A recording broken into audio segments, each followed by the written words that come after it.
From which country are you? Who is the most powerful person in your country? Today I'm telling you a story about a very powerful man.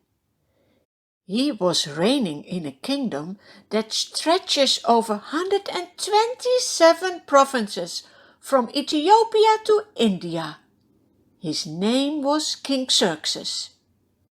In the 3rd year of being a king, he invites all his officials to a big party. They have a feast for 180 days. Can you imagine? When this feast is over, the king gives a banquet, lasting 7 days, in the enclosed garden of his palace. All the people that are living in the citadel of Susa are invited. The garden is beautiful. It has hangings of white and blue linen, fastened with cords of white linen and purple material to silver rings on marble pillars. There are couches of gold and silver on a mosaic pavement of all kinds of costly stones. Everyone can see how rich this king is.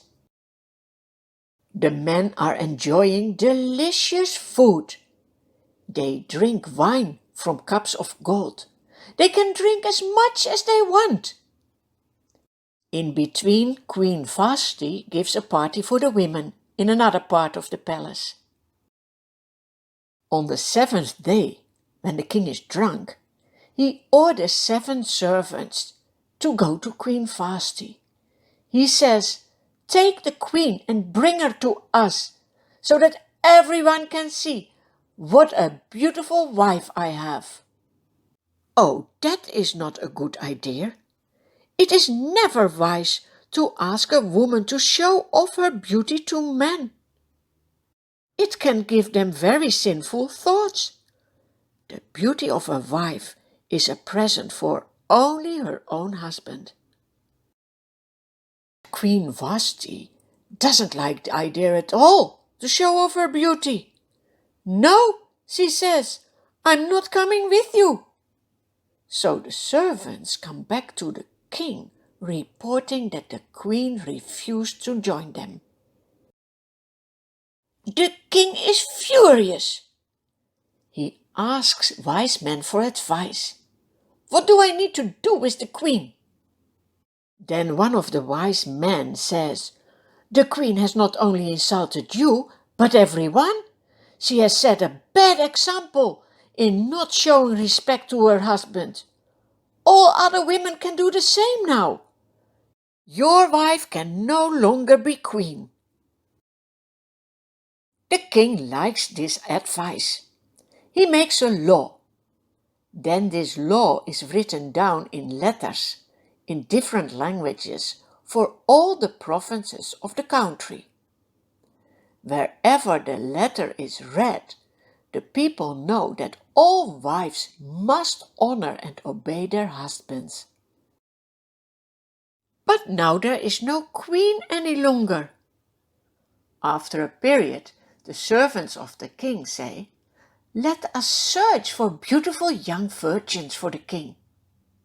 Let the king appoint commissioners in every province of the kingdom to search for beautiful young women and bring them to the citadel of Susa. Let them be placed under the care of the servant who is in charge of the women for the king. Let beauty treatment be given to them. Then let the young woman who pleases the king be queen instead of Vashti. "That's a good advice," says the king.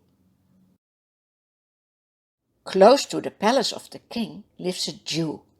His name is Mordecai. He takes care of a cousin who is an orphan.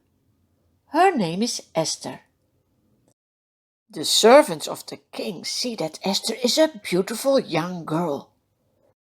They say, "From now on you need to live in the palace." Before Esther goes to the palace, her uncle says, "Don't tell anyone you are a Jew." All the young girls that are brought to the palace get a year of beauty treatments. The servant who is in charge of the women likes Esther very much. He gives her special food. After a year, it's time for the girls to go to the king, one by one. Before a girl goes to the king, she can ask whatever she wants to make herself beautiful for the king. When it is Esther's turn to go to the king, she asks for nothing. Do you know you are beautiful in the way God has created you? Now the king likes Esther more than any of the other girls. She gets the royal crown on her head. Esther becomes the new queen. Why? Because of the king? No, because of God. He has a special plan with Esther. Do you know God also has a plan with your life?